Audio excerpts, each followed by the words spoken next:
désastreux que l'on sait.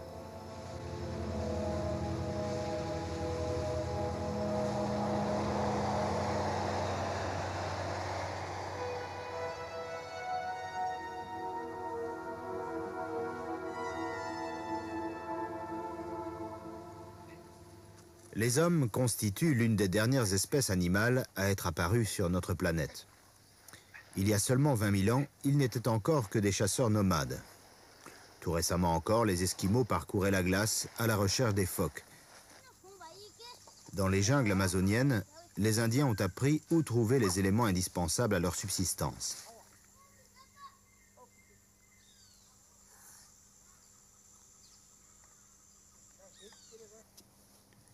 Dans les déserts d'Afrique du Sud, les Bushmen résistent à la sécheresse en prélevant le peu d'eau que peuvent leur fournir les racines ou les tiges des plantes. Pendant des millions d'années, les ancêtres de l'homme ont vécu de cueillette et de chasse. Il y a 10 000 ans seulement, toutes les communautés humaines ne vivaient pas autrement.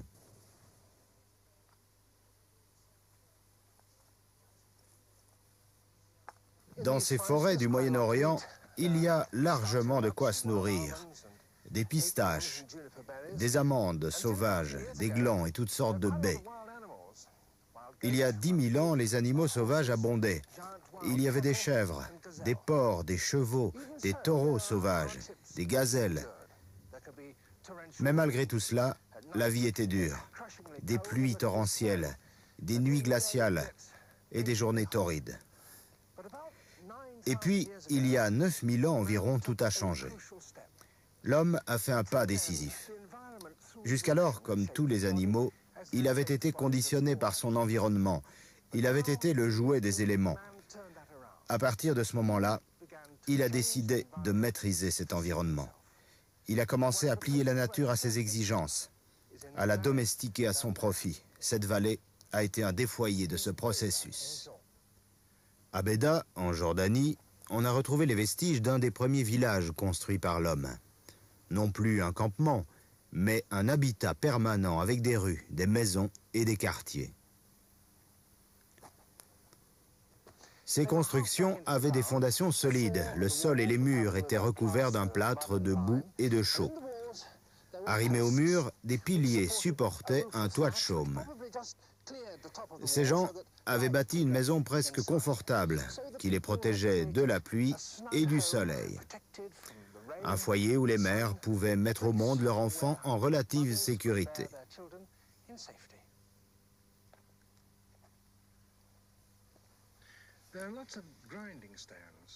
Ici, on a retrouvé beaucoup de meules destinées à moudre une sorte d'orge sauvage qui poussait dans la région.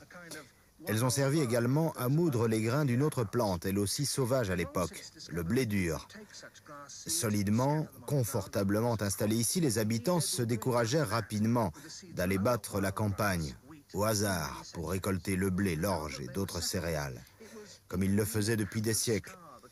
Et ils finirent par comprendre l'intérêt de semer eux-mêmes, de cultiver la terre autour de leur village.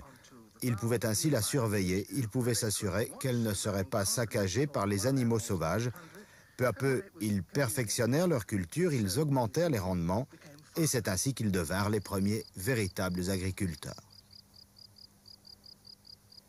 On a également trouvé ici beaucoup d'ossements de chèvres que les habitants de Béda avaient, semble-t-il, réussi à apprivoiser et à faire se reproduire en captivité.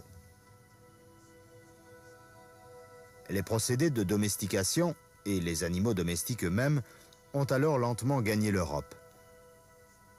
Il y a 7 000 ans, les peuplades vivant dans la France actuelle élevaient déjà leur bétail.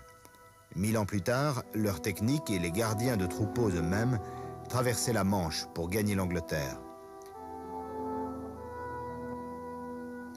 Ils ont débarqué ici quelque part dans le sud de l'île, mais la terre qu'ils découvrirent alors ne ressemblait pas à celle-ci. À l'époque, la région était presque entièrement boisée. Les animaux sauvages abondaient, on leur mena une chasse intensive. Le cochon sauvage était comestible, mais il fut domestiqué et la race d'origine s'éteignit. Les loups, trop dangereux, furent exterminés. On captura les castors pour leur fourrure. Vers le XIIIe siècle, eux aussi disparurent. Les élans, eux, avaient été tués jusqu'au dernier, avant même la conquête romaine. Les plus puissants animaux préhistoriques de ces forêts étaient les aurochs. Il semble qu'ils aient fait l'objet d'une sorte de culte. On retrouve leur effigie sur les murs des cavernes, en France notamment.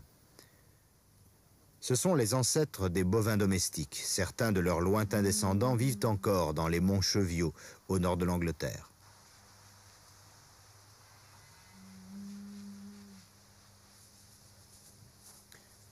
À Chillingham, vers le XIIIe siècle, un troupeau fut parqué dans un grand enclos. Les hommes l'y ont laissé depuis lors en presque totale indépendance. Ces animaux ressemblent sans doute à ceux qui erraient en liberté à l'époque romaine.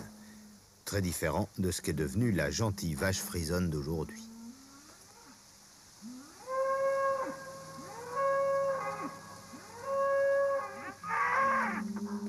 Après avoir transformé l'animal sauvage en animal relativement docile, les fermiers ont utilisé les mêmes techniques pour modifier sa morphologie elle-même. Le but final étant évidemment de produire un maximum de viande. Ces jolies peintures, commanditées par de fiers éleveurs du siècle dernier, révèlent clairement les canons de la race bovine à l'époque. Ils n'ont pas fondamentalement changé. De nos jours, les pattes des taureaux sont à ce point chétives qu'elles ne leur permettent pas de chasser un rival. Beaucoup n'ont même plus de cornes pour affirmer leur virilité. À quoi bon d'ailleurs, puisque la fréquentation des vaches elles-mêmes leur est interdite. On prélève leur sperme artificiellement et ils les fécondent à l'autre bout du monde sans même quitter leur étable. Soigneusement gavés, ces bovins peuvent grossir d'1 kilo par jour et se retrouver à l'abattoir en moins d'1 an. Ces nouvelles races de cochons, descendants directs des sangliers de nos forêts, grandissent 5 fois plus vite que leurs cousins sauvages. En 6 mois, ils sont bons à abattre.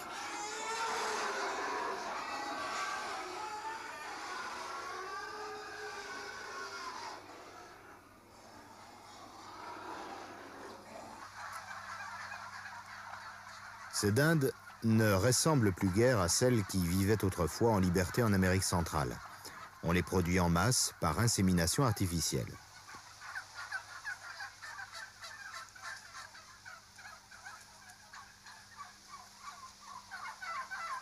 Nos poules, descendantes lointaines d'oiseaux des jungles asiatiques, ont été converties en pondeuses intensives à 300 œufs par an.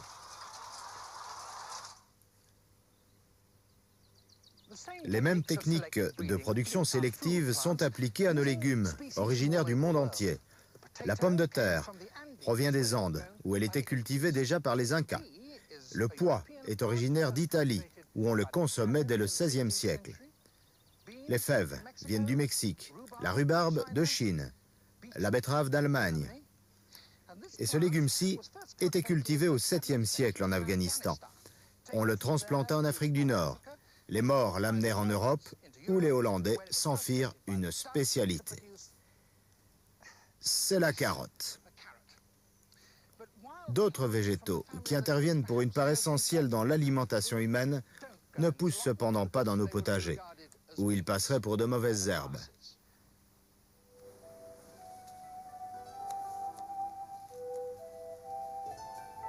Le riz commença à être cultivé en Asie il y a 7000 ans, au moment où le blé commençait à l'être dans le bassin méditerranéen.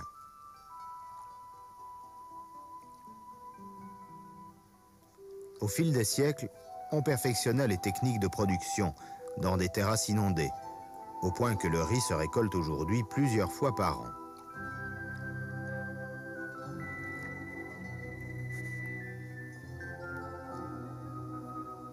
En proliférant, l'humanité a démultiplié les zones cultivées.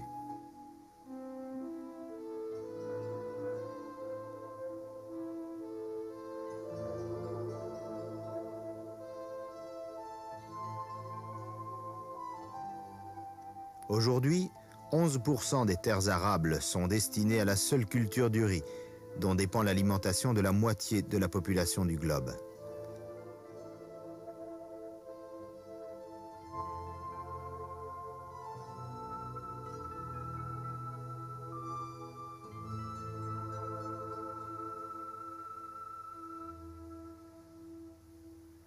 En Occident, les goûts alimentaires en matière d'herbacées, même s'ils ont évolué, ont des origines quasiment préhistoriques. Le blé aujourd'hui pousse dru. Les techniques sélectives ont rentabilisé la production.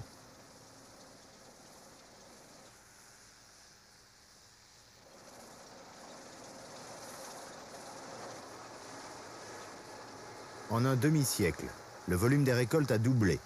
Et aujourd'hui, ces tiges supportent 10 fois plus de graines que celles qui poussent encore à l'état sauvage dans les terres désertiques du Moyen-Orient. Cette évolution a cependant un prix. Un blé tel que celui-ci ne peut se reproduire sans l'intervention de l'homme. On l'a immunisé contre des maladies telles que la moisissure ou le charbon des céréales. Mais ces maladies elles-mêmes évoluent.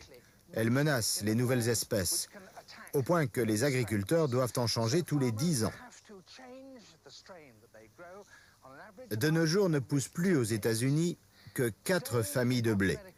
Si les producteurs ne réussissent pas à développer d'autres croisements, au départ d'espèces sauvages, l'alimentation du monde occidental tout entier pourrait être menacée.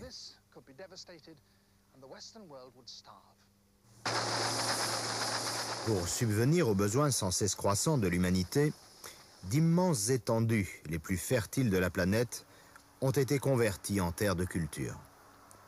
Cette transformation a entraîné la disparition de centaines d'espèces d'insectes et d'autres petites créatures. L'être humain a ainsi exclu sur des milliers de kilomètres carrés d'innombrables formes de vie. En façonnant la Terre, en introduisant avec la monoculture un nouvel environnement, l'homme a créé, ici et là, de nouveaux univers terrestres, dont il est le maître absolu.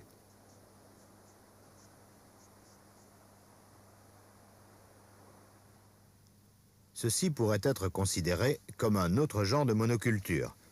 L'espèce qui prolifère ici est celle de l'Homo sapiens. On pourrait supposer que les plantes et les animaux n'ont plus leur place dans un tel environnement. C'est faux. Beaucoup de citadins aspirent, semble-t-il, à la compagnie d'autres créatures vivantes. Mais bien entendu, ils ont une fois de plus voulu adapter ces compagnons à leurs caprices et à leurs fantaisies, en altérant leur taille, leur fourrure et même leur odorat.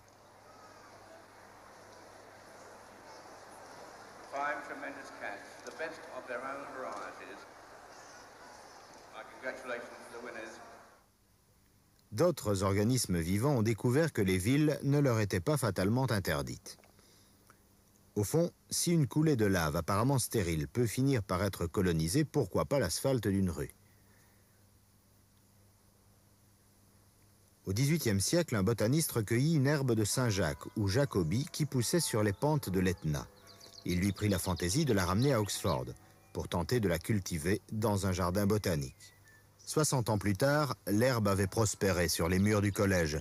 Elle s'y cantonna un certain temps, et puis, au XIXe siècle, l'Angleterre commença à se couvrir de lignes de chemin de fer.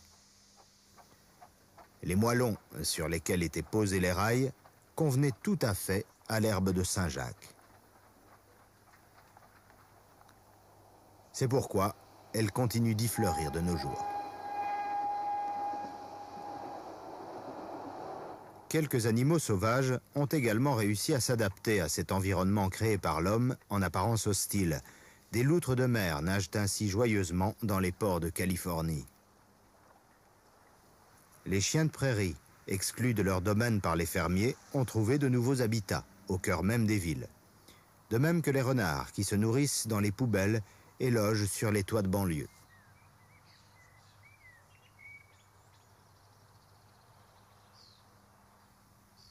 Dans le sud-ouest des États-Unis, les pics de Californie continuent de stocker des glands dans les troncs de sapin, même si ceux-ci ont été transformés en poteaux télégraphiques.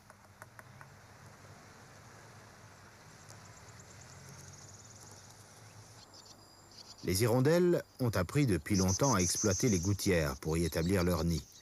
Peu d'entre elles nichent encore ailleurs. Mais ces animaux urbains ne sont pas tous les bienvenus.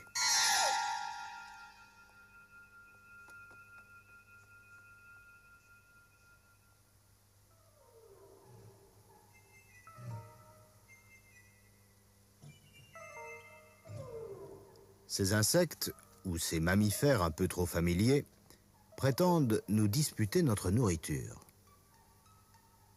D'autres s'attaquent à nos biens. Alors, c'est la guerre.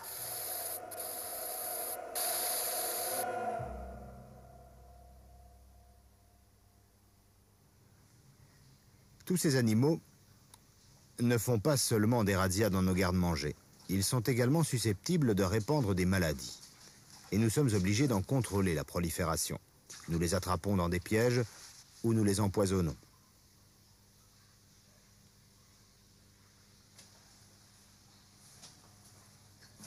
Si nous voulons survivre dans les grandes concentrations urbaines que nous nous sommes créées, nous devons gérer les communautés animales et végétales qui s'y développent.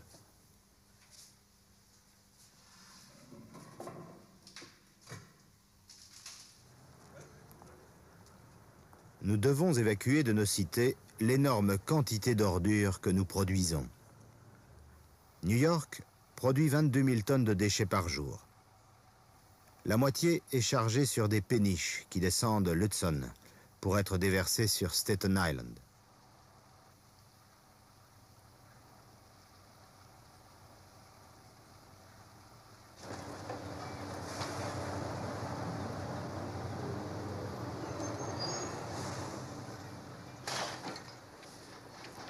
Les déchets sont déposés en couches d'1 mètre d'épaisseur sur 60 mètres de largeur.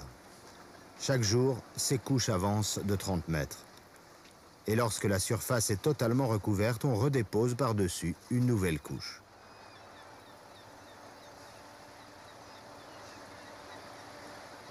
Mais cette manière de procéder est coûteuse. Lorsqu'on en trouve une plus économique, on n'hésite pas à l'utiliser, quelles qu'en soient les conséquences. Pourvu que nous ne les ayons plus sous le nez ou sous les yeux, peu nous importe ce que deviennent nos ordures. Nous sommes persuadés que la Terre est bien assez grande pour résorber tous nos poisons. Nous déversons une quantité énorme de déchets chimiques et de détergents dans nos rivières. Si les eaux de lessive ont une utilité dans un évier, en milieu naturel, elles peuvent être fatales aux plantes et aux poissons.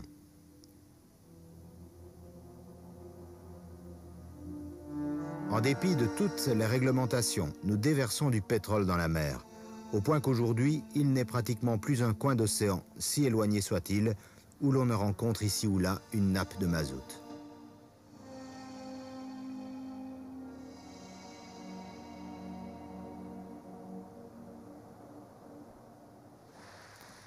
Nous polluons même l'air que nous respirons. Les gaz d'échappement de nos moteurs empoisonnent l'atmosphère de nos villes.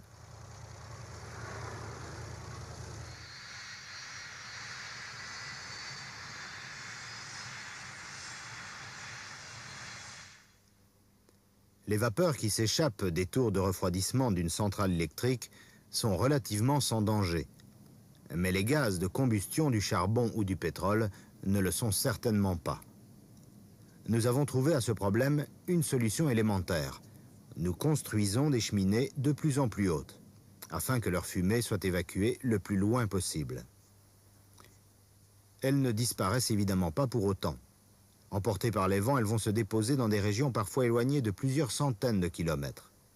Ces dernières années, dans la plupart des lacs de Scandinavie, l'acidité de l'eau a augmenté à un point tel que plus un animal, plus une plante ne peut y vivre. Rien qu'en Norvège, il y a aujourd'hui 1800 lacs sans poissons et des centaines d'autres qui sont en voie de connaître le même sort. Aucune partie du monde n'est à l'abri des imprudences de l'homme. Ces îles, au large du Pérou, donnent à première vue une image de fertilité et de succès écologique. Elles abritent une grande variété d'oiseaux de mer.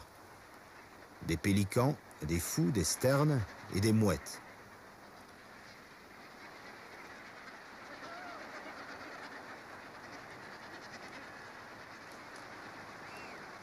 Mais il y a 35 ans, un autre oiseau vivait ici.